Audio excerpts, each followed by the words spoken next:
Kayfabe. I'm your co-host, JP Jumpos, for the two-man power trip. Of course, joining me is the campaign manager, the political pundit, the author, the journalist, the wrestling historian, Mr. Jack Hunter. Jack, welcome in. How you doing?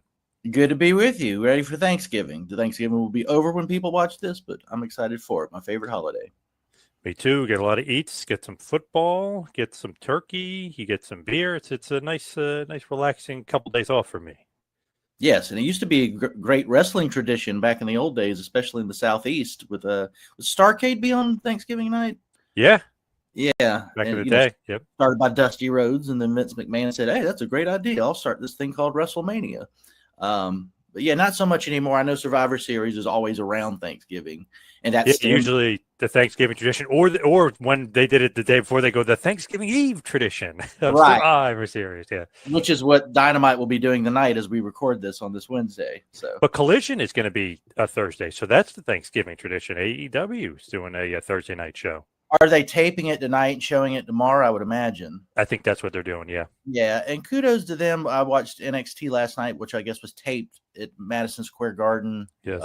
Not the main building, but the idea that WWE or AEW would give thought to, hey, maybe our performers, the people work with us, could go home and do some Thanksgiving stuff. That's kind of new in modern wrestling too, right? Yeah. Because SmackDown on Friday isn't live; it's pre-taped. So Good. That's interesting. They've done that before a few times, like where they'll tape SmackDown a few weeks in a row and give them the next weekend off. But of course, they're not going to be off. They're traveling for Survivor Series in San Diego, so it's not you get 2 days off, I guess, at least. Right, but like you hear Charlotte Flair and all these kids of famous wrestlers from yesteryear never saw Dad on Christmas or Thanksgiving or anything, yes, or whatever. 100%. Yep, true. It sounds like that might be changing a little bit. As a fan, I always want to watch it live, but if the choice is these guys that I want to watch because I like what they do, their craft, can have some time with their family, and poor me, I have to watch a tape show. Let them have some time with their family. That's an easy choice. To me, though, I feel like I obviously prefer like the WWF or whatever, or even NWA or WCW. Now, though, it's football, though. You know what I mean? Because they have a football game on Thanksgiving Eve. Thanksgiving night on that night. So usually it's a football game I'm going to be watching. I think it's Ravens Bengals, I want to say, this year. But that's what I would be watching, and not AEW, unfortunately, I don't think. Okay. All right. Yeah. The big tradition in South Carolina is Clemson, Carolina on Thanksgiving Day football game. Oh, yeah. Nice. Now, speaking of South Carolina, I got to mention MLW. I know some people may be like, Major League Wrestling, what's going on? But Kenny Powers, a.k.a. Danny McBride, owns Don Gato's Tequila. They were a sponsor for this show. You were at the MLW show. What was the experience like? How did you enjoy it? It was fantastic. Not only was it a good show on its face that MLW put on, and Court Bauer did a great job, it was different. So it was at the Charleston Music Hall, which is a music venue, as the name would imply. The ring was on the stage, so you had just like the people sitting there and looking at there were not people on each side of the ring. Traditional wrestling show. I didn't know what to think about that going in. I got over it real quick. It was okay. The show was sold out. It was slightly south of 1,000 people. Is what the venue holds. The main event was Killer Cross in his MLW debut against Matt Riddle, who stood on the street afterwards, and fans would give him illicit materials to share, and he did gladly right in front of God in the world there, which wow, I found kind of amusing. A nice guy. It was pretty cool. Cross was fantastic. We got to see Scarlett wrestle. If anybody hasn't seen this, you can go on YouTube and just watch the latest MLW show. I'm trying to remember what they called it. But Scarlett's wrestling again, and that was great. She wrestled Isla Dawn on this show. It was pretty good. Can't say enough good things about it. The newsworthy part of it is MLW is relocating their headquarters to Charleston, South Carolina, where I'm speaking to you from today. That's pretty awesome. I've watched MLW sporadically over the years. I'm going to watch it more intently now, and I have for a little while. I've always been a big fan of Alexander Hammerstone, who was in TNA for a while, and I think he's back there. Obviously, MJF comes from that. They played a lot of the early footage in the introduction when Dusty Rhodes did some stuff with MLW, in the early 2000s, Harry Funk and stuff like that. Because the company's been around since 2002. Some people don't realize that it was like a thing for a while. It kind of quit for a little while. They then came back, is my understanding and my fandom of it. But what a great show in Charleston. They'll definitely be back. I think their next show's in Atlanta. But the Southeast, Charleston, South Carolina, is going to be a hub. And I think Court Bauer and others have even said they're thinking in territory terms, like the old days. So that's kind of cool. The territory hubs when I was a kid was Charlotte with Jim Crockett Promotions, and then Atlanta with WCW. So now this national company is going to make it Charleston, which just, tickles me to death. I think they just called the show MLW and Don Gato Tequila Presents, or what they didn't really have their traditional name where it's like War Chamber or King of the Coliseum or whatever. It was just Don Gato Tequila and MLW Presents. That's what it was. You're right. And so Danny McBride, I understand, is invested in this. How do I put this? Charleston Music Halls in downtown Charleston. It's where you'd go see Christmas plays. I think I've seen Rick Springfield there. It's not a place that you would expect for there to be a wrestling show, but, and I'm just saying this speculating, if Danny McBride is involved, who lives here, and he wants a wrestling show, there's going to be a wrestling show at the Charleston Music Hall, if that makes any sense. And there was, and there will be more, and it's fantastic. So thank you, Danny McBride and Court Bauer, for great wrestling to Charleston. Good experience overall. You enjoyed it. Absolutely. I enjoyed it. I expected to like it, and I enjoyed it more than I thought I would, just because it was different.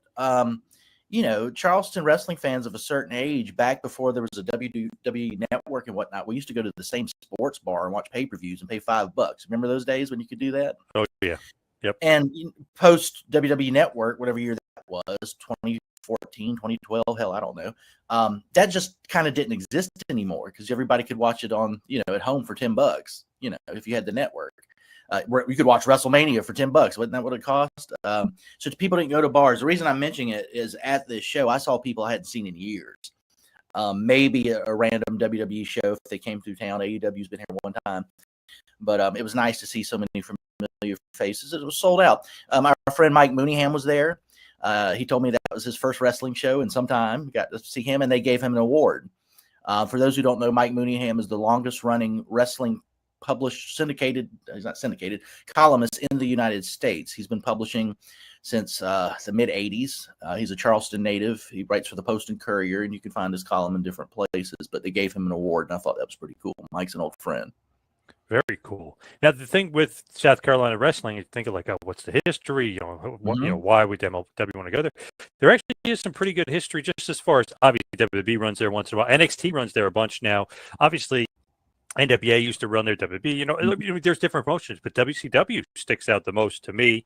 And thinking back, Clash of the Champions '94, Sting versus Flair, title versus title, unifying the basically the quote unquote international title and the WCW title.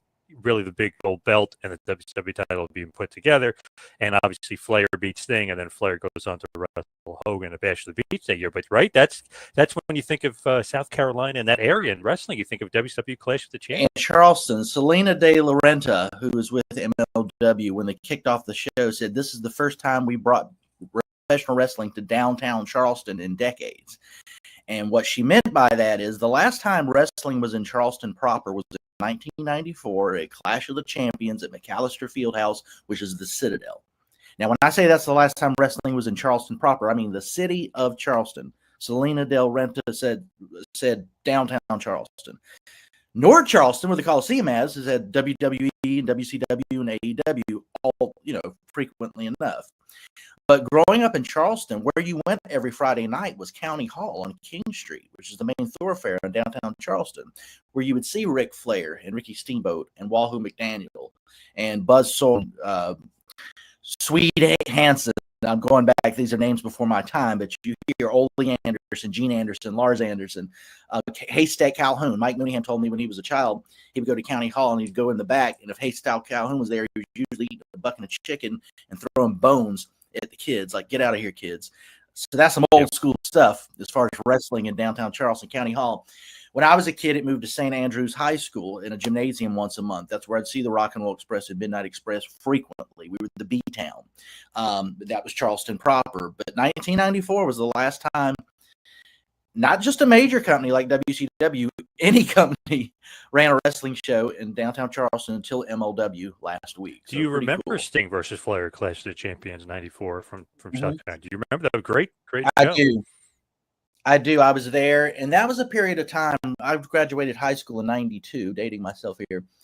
That's when I started to watch wrestling a little less, but I went to that because it was in town. But there was like a 3 to 5 year period where that's the least amount of time I watched it in my life before 8. So, Wow. but I wasn't at that show. I remember it was my ex-girlfriend from high school. She'd never been to a wrestling show, and I took her, and she was like 5 foot nothing. I think El Gigante was on that show, or maybe it was another show. It was at McAllister Fieldhouse. It was WCW, and she was just like, "God, that's crazy how tall he was." So yeah, 7'7" apparently for right. he was a monster. Yeah, and I remember going to one of those. I don't think it was the one you just mentioned. With Nelson Royal was like one of the first matches, Wow. and I didn't really know who that was. He just looked old. And then I got older and learned about who he was, and he'd been around for a while. Just neat stuff like that. You remember? That's the first time I saw Cactus Jack was at McAllister Fieldhouse at one of those Citadel WCW shows, and I thought that was cool. Clash of the Champions 27 was at the McAllister Fieldhouse. And obviously, Flair beat Sting for the title. Very good match. But yeah, absolutely. A lot of great memories there. I always thought that Tony Khan would run a show there. It's not as big as the Coliseum. They're trying to do some smaller arenas, 2, 3, 4,000 people now. I think McAllister Fieldhouse fits that bill. Plus, Tony said that one of his favorite matches of all time was Midnight Express versus the Southern Boys. Yeah. What was that? Mothers and all that. And I went back and watched it just because like that happened in Charleston or whatever. And I was like, damn, this is a good match. But that's where his brain would go, and remembering something as random as that. But that was at McAllister Fieldhouse, which is the Citadel Military College. That's awesome that he said that. That's a pretty awesome match.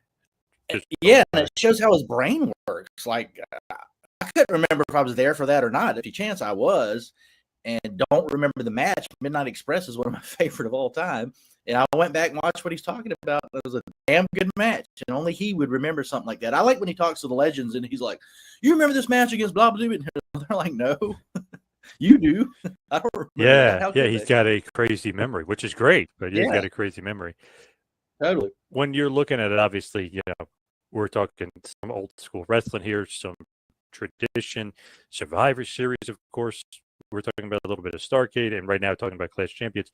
Best memories of the holidays, would it be NWA, WCW as far as Thanksgiving and holidays? And the Starrcade days, it came on closed circuit TV. That was kind of pre-pay-per-view. So I watched all of the NWA programming on my TV, especially Saturday mornings with Bob Caudle and David Crockett. Giovanni be on there sometimes, but that was my favorite. That came on right after the Chipmunks ended on Saturday morning cartoons.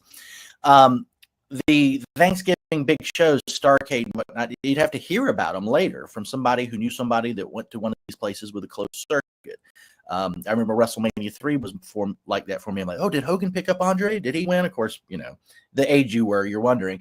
But that's how, in other words, I don't remember watching the Starrcade because I couldn't, know? I was 10 or whatever, and it was going on, and it just, mom and dad weren't going to drag me to wherever that was on the holiday, but if you were a wrestling family, which we were not, maybe that was a different experience. But that is my favorite memory because I knew what was going on. I was jacked up about it. I couldn't wait for the next Pro Wrestling Illustrated to hit the 7-Eleven, stuff like that. Or the next time you watched, Jim Crockett NWA TV, you would learn about it. So when you look back at those fond memories, were you a big Flair guy at that point, or were you a Dusty guy? Were you a babyface guy, heel guy?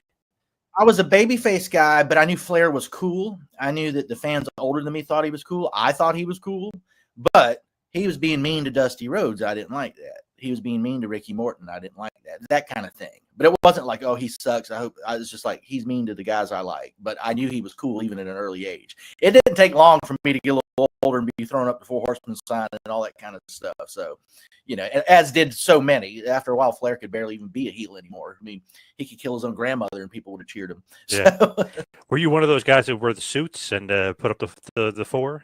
I was too young for that, but I that's something I learned about later, especially on the Saturday night show on TBS. They would show up, and I think Tully would be like, it was college kids. Yeah. They were like, these guys are cool. And, a lot of people know this, but the Four Horsemen were supposed to be like the, Gordon Gekko from Wall Street, just like rich, yuppie, a hand phone that's big as a brick, like Paul Dangerously would have later, but that kind of thing.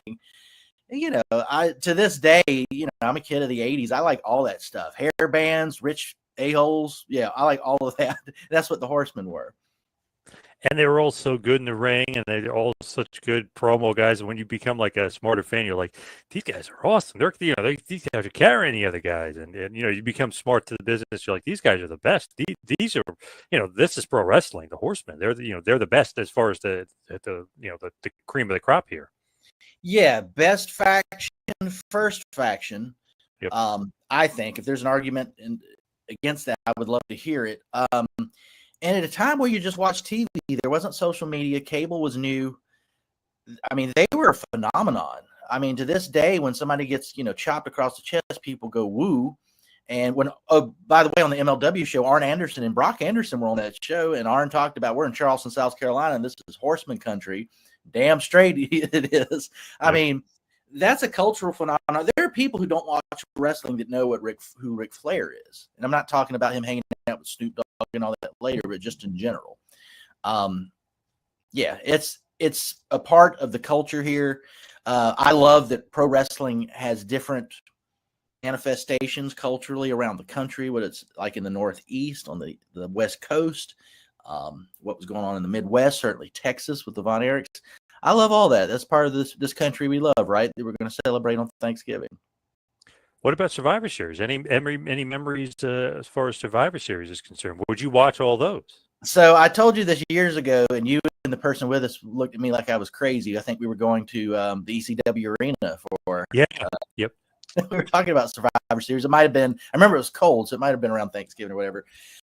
When I was a kid, I liked the Hart Foundation and all that Survivor Series, but for years I hated the Survivor Series, and a lot of it was Vince, Team Raw versus Team SmackDown. I'm like, I know wrestling's kind of silly sometimes, but I'm not this stupid. Like, do I have to watch this? Do I have to be like, yeah, I really hate SmackDown. I hope Raw wins. But for a lot of years, that's what Survivor Series was. It was my least favorite pay-per-view. I hated two things about it. Well, more than that. But the two biggest things about WWE during that time was Survivor Series, because that's what it was going to be, and who gives an S. And anytime there was a holiday WWE show, because it was going to be a Tozawa versus The Miz and a pumpkin gravy match or some crap like that, it was going to be stupid as hell and almost not worth watching, but we're fans and we're glutton for punishment. We watch it anyway. So when I think about Survivor Series, it's kind of hard to extract these terrible memories. I'm like, WrestleMania, yeah, Royal Rumble, which is sometimes better than WrestleMania, but Survivor Series, I remember some good stuff, but I'll take Starrcade for that era. For that time of year, I guess. What about old school Survivor Series? What about like Mega Powers teaming up and stuff like that? Love that. But once again, what was that, like 89? 88. That Mega Powers one was 88, yeah. I loved all of that. I loved Macho Man. I loved Hogan. That was the most popular wrestling in the country I watched, while I also watched the real stuff, which was Jim Crockett and later WCW. That was always my primary focus. So.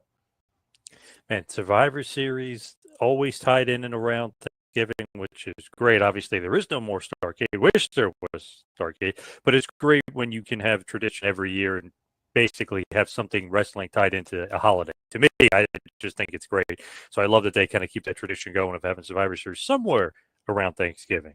Yeah, absolutely. Do you remember, this is kind of related, when WWE first brought back War Games? Probably last 8-10 years ago, I don't know. And Cody had just left the company. Do you remember the angry tweet that he directed at WWE about, like, my father invented this?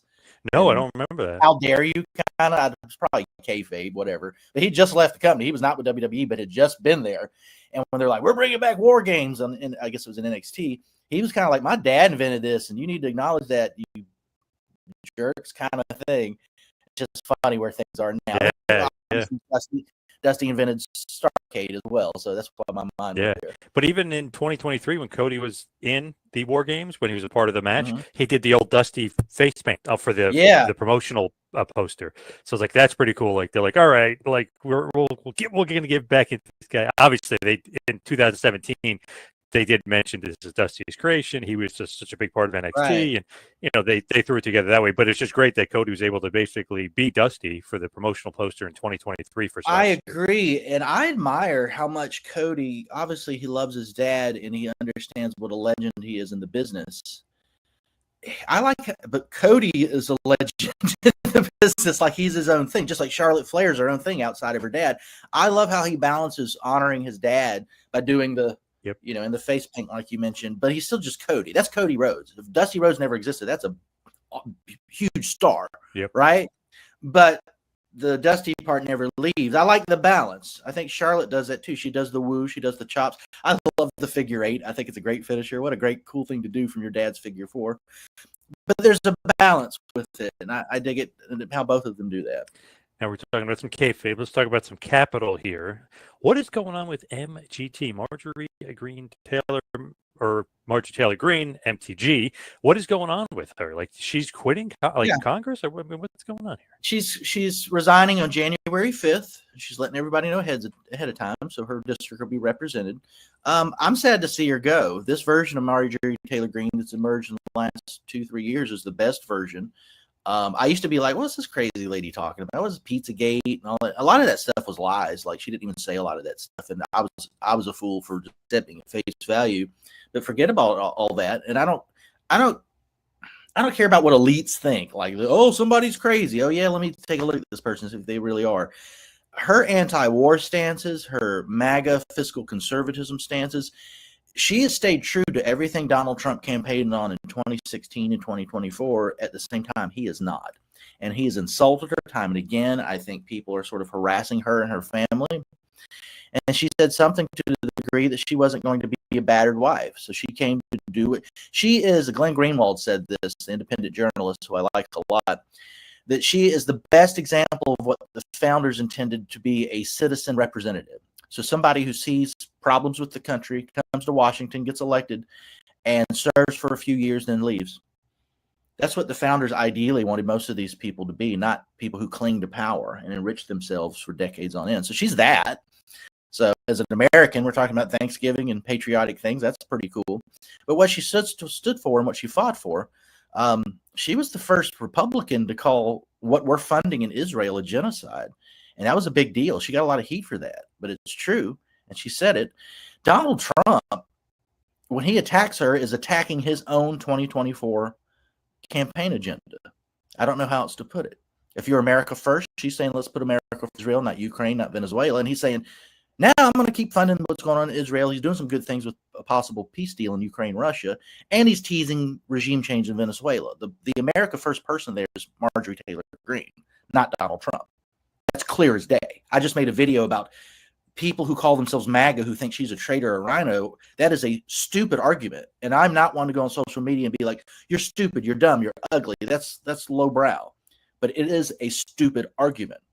If you voted for Donald Trump because you thought Doge was a good idea and Elon Musk was going to cut government and get rid of departments, well, Trump did it with the Department of Education. It looks like good. That's what he campaigned on.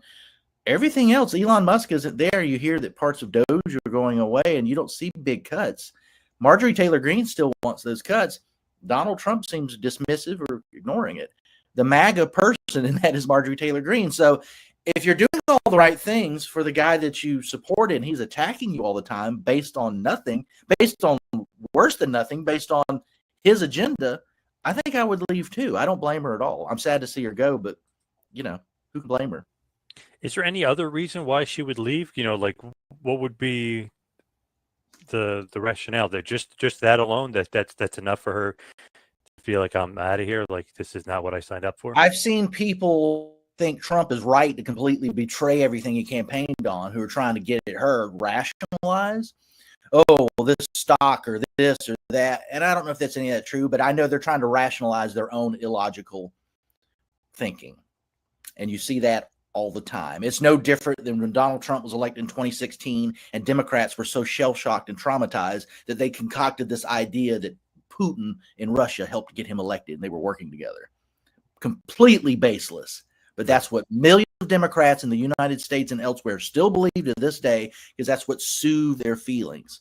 So these MAGA people, because they're not really MAGA, who are like, Marjorie Taylor Greene's bad, she's a traitor, they'll make up all sorts of crazy crap to soothe their feelings. Because the truth is, she's MAGA, and their president increasingly is not. So what is going on with Israel paying evangelicals with Trump ties to create pro-Israel content? What's going on with that? How could that be? And why would that make sense? And why would evangelicals, why would they even want to be involved in doing that? Boy. So I live in the Southeast United States. I go to a church. It's not an evangelical church, and this is part of the reason why. I'm going to say it right here. Dispensationalist Christianity, which has affected evangelical churches, particularly in the Southeast, believe that the God established in 1948 in Israel is what's talked about in Genesis in the Old Testament. Now, something happened after the Old Testament. It's called the New Testament. I'm answering your question, but this is kind of needed. Yep. It's part of the reason I'm not an evangelical Christian, because all these people believe this stuff, and I kind of knew it wasn't true on its face before I even looked into it theologically further, and then really learned it wasn't true. These people, Mike Huckabee's one of them. There are more. Certainly John Hagee, the pastor, believes this and has promoted this. They believe that the government established in Israel in 1948 is what is talked about in the Old Testament Genesis, that that's who God favors, the government of Israel, the children of Abraham. Well, this other guy came along in something called the New Testament. His name was Jesus Christ. And genuine Christians for 2,000 years have believed that he brought a new covenant, and that's the answer to that part of Genesis, if that makes sense. No matter what ethnicity you are, what color, non-Jewish, you can be a Christian if you accept Jesus Christ and all the rest. And different denominations have different ideas of that process. What you're seeing now is the Israeli government knows that there are millions of American evangelical Christians who believe that their government, specifically Benjamin Netanyahu and the Likud party, have a right to murder people in Gaza, and that's in the Bible, and that's Christian somehow. So, at a time when TikTok exists and you're seeing dead babies and slaughtered innocent people in Palestinian at the hands of the Israeli government, and millions of Americans are going, no, this is terrible, this is awful, including Christians who aren't dispensationalists, who believe what I just described, are saying that's bad. Israel's government is paying influencers in our country to promote them and what they're doing, and saying that the war in Gaza is not bad, it's not genocide, as MTG bravely said. Does that explain it? I know that's a lot to sink in, but that's the broad context of what's going on. It's theological, it's political, it's immoral. I would say it's unchristian as hell, but that's what's going on. I also think if you're getting paid to say something you don't necessarily believe, I don't know how great that is either. You know what I mean? I don't know if that's something that you want to be a part of. You know what I mean? Like, I don't really necessarily agree with it, but if you're going to pay me, I'll put it out there. Yeah, lots of people do that. If somebody paid you $7,000 and you're not really committed ideologically to anything, I wouldn't do it. If it was something I already agreed with, I would think about it, because that's easy, right? Oh, right, sure. But if it was something I didn't, I mean, I've been offered things in the past that were things that I was vehemently opposed to, and I turned it down based on that alone. Other people were like, "You're crazy. I would have taken the money." Yeah, that's what's going on. No, I know we talked about this a little bit before off air, and I'm just trying to wrap my head around and see what you thought about it and what is going on. I know we don't really have too many answers. We have more questions than answers right now. But what's going on with Candace Owens, this assassination attempt, Macron and the French Legionnaires, Charlie Kirk? What is going on? Can we even make sense of all this? It doesn't make sense. I don't know. And when I say that, that doesn't mean that seems weird to me that the president of France would be focused on Candace Owens. Right. And I say that as somebody who really appreciates her anti-war stances. I share her faith. I'm not out to get Candace Owens. She sides with the people I like, and the people I don't like her. So there's that. That's not an endorsement of everything she does or says.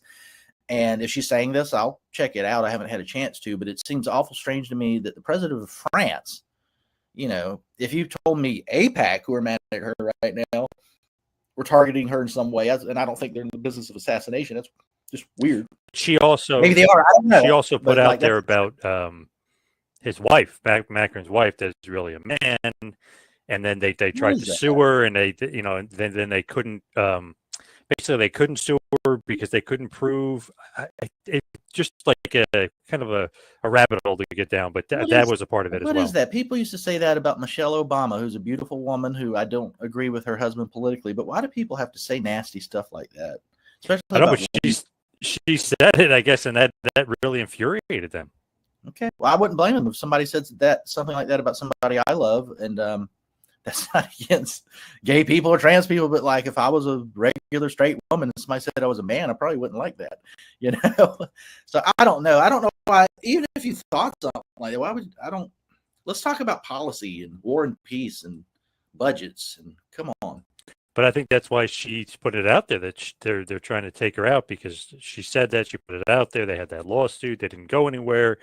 I think that's obviously a big part of it. But she's saying she has some sort of proof that there was an attempt. She has names and all this info, and she's getting intel. How is she getting all this intel and all this info? If she's got proof, I'd like to see it and see what's going on. If the president of France is that's what he's focusing on, I think the French people at a minimum should know about this. Right. Maybe have a different idea about the next election. I don't know what the situation is like there, but yeah, I don't know. Where's Law Resistance when you need them? Where's Renee and Rob Conway and I love Grenier? Frenchie, their poodle. Yes. It's just interesting to me, like that came out. I was like, wow, and she can have all this intel where she has all this info. If it's credible, who knows? But it's like, wow, she really, even the Charlie Kirk stuff, she had a lot of info that nobody else had. I don't know if necessarily true or not, but she had so much more different info than we heard from anywhere else. Yeah, and that's kind of weird, that whole thing. You know, Charlie Kirk clearly, and I've written about this and made videos about it, was clearly questioning America's relationship with Israel towards the end of his life. Like, he was asking questions. He had, his last interview was Ben Shapiro. Yeah, yep. That was controversial. And after he was assassinated, like, people who agreed with his criticisms of Israel were kind of trying to use his death, I guess they were, for their own purposes for that argument. And then the pro-Israel people like, no, he never questioned, and he wrote a letter to Benjamin Netanyahu and all that. You know, what does his wife think about that, and his parents? And like, this was a human being. Yes, he put himself out there and all that, but like, I don't know. That's kind of icky, using somebody that was gunned down. I don't know. It's just, I don't like it. Here, I got a little curveball for you. Is this true or is this not true? Have you heard anything about this? Kash Patel has fallen out of favor with Trump, and he might be out as the FBI director. Any truth to that, or is that just rumor? I saw something about that. I'm still hung up on his, if they used FBI planes to fly his girlfriend to the Eric Bischoff, Hulk Hogan, Kurt Angle, real American freestyle. Yeah. I don't know. You never know with Trump. Like, on paper, MTG should be his greatest ally. And I think to this day, she'll say, I love Donald Trump, while he's calling her a traitor and all this other kind of stuff. So who knows what Kash Patel did or didn't do to piss Trump off? Who knows? Do you think that could be possible? He might be out of favor here, because it seems like Trump was pretty pro Kash Patel. You're hearing that his advisor Susan Wiles is on the chopping block. You hear all sorts of things. That happens in administrations. That's not unusual. Now, what is going on? What's the latest with the Epstein files? Because it feels like Trump and Mike Johnson are a little weary of them not censoring certain things, and obviously Massey doesn't want anything censored. So what's the latest on the Epstein? Well, officially, it passed the House and Senate. The president signed it. In 30 days, we're supposed to see him. Within these 30 days, which is when we're talking now, you're seeing elites freak out and probably trying to figure out some way to get around this. I hope they don't. It was passed by Congress, signed by the president.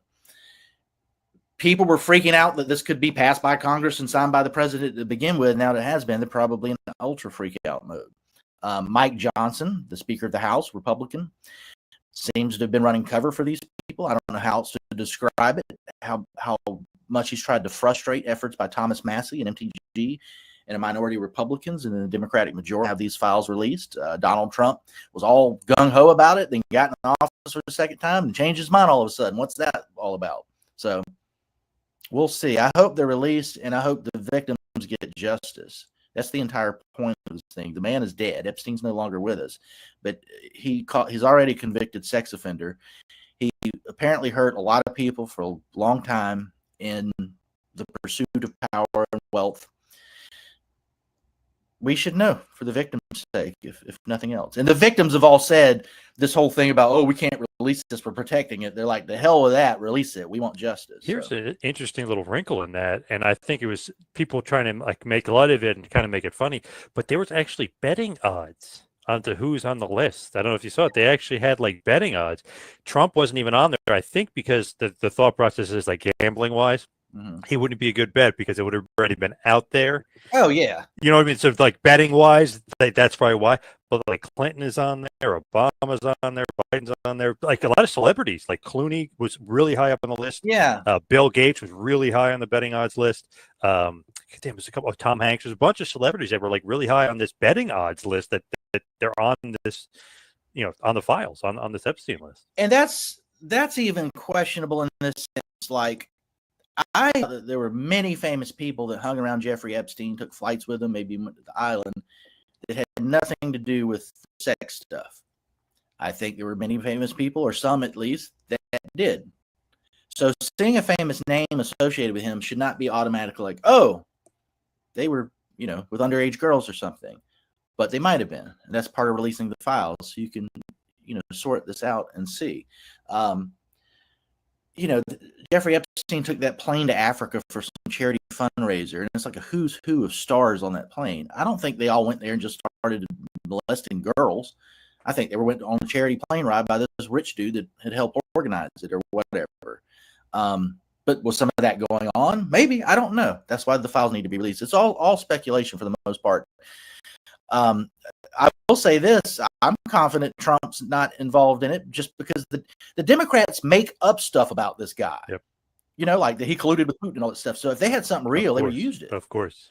And they don't. But it seems to be backfiring on them a bit because you're hearing like, oh, Hakeem Jeffries, he gave that much money to him. And then Hakeem Jeffries is like shocked, like, nobody's supposed to know about that. What do you mean? It means the more stuff comes out, Chuck Schumer looks bad, Obama, Biden, it just doesn't look good for the Dems. And once again, as somebody who does not like Jeffries or Chuck Schumer, were they just powerful Democrats and this rich dude was giving them money? Or were there sex crimes involved? Those are two different things. Right. You know what I'm saying? Yep. And of course. They could go either way, and we just don't know. And I don't want to accuse people of things that we don't know. Yep.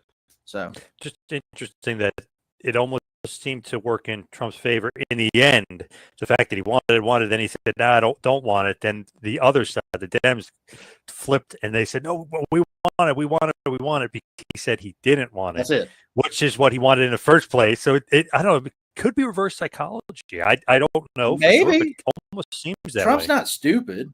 But that would be funny if he really did want it released, and that's how he did it. Because Democrats, whatever Trump's for, they're against. He could be like, "I'm for saving drowning puppies," and they're like, "Well, we don't know about saving drowning puppies. That's bad. Trump's for it." Like that's how stupid it is.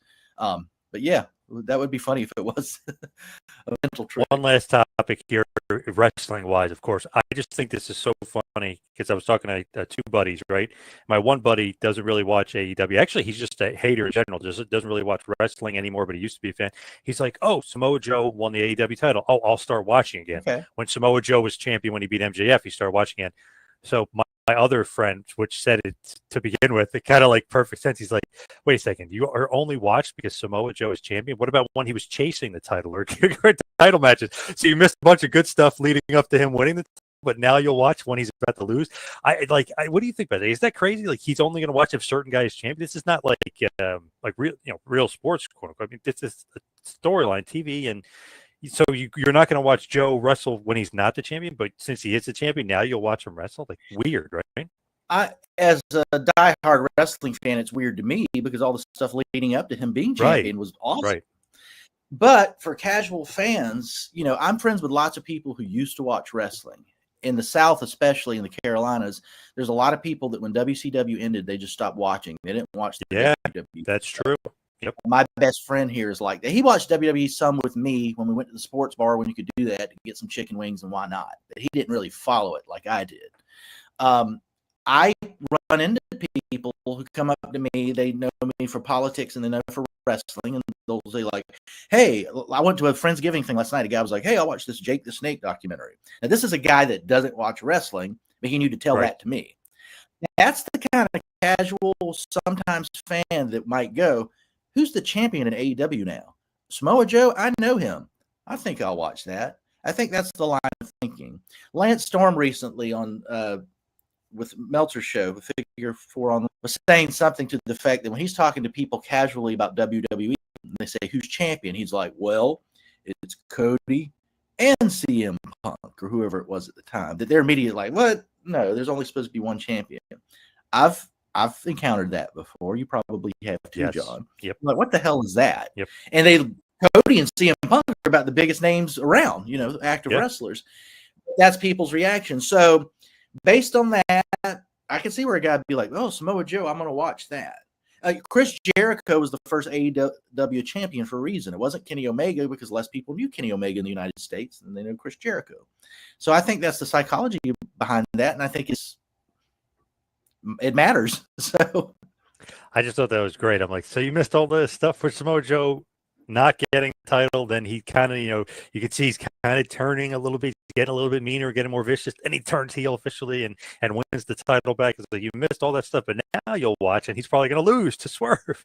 Yeah, I think that's part of what that was. I was a Hangman fan. I thought he was going over in that when Samoa Joe. Yeah, me too. I was shocked, absolutely shocked. I was like, Samoa Joe is a credible guy in a match I want to see that Hangman can beat. That was my attitude. I think I said that on this show, and Hangman was beat. So I'm not mad at Samoa Joe ever being champion. He's one of my favorite wrestlers ever, and he's an awesome champion. But I think part of that is getting back to Swerve, who I did not expect back this soon. So they've got good problems in AEW when you're worried about Hangman, Swerve, and Samoa Joe, and MJF still lurking out there. Who could be champion? Omega's back too. So there's that.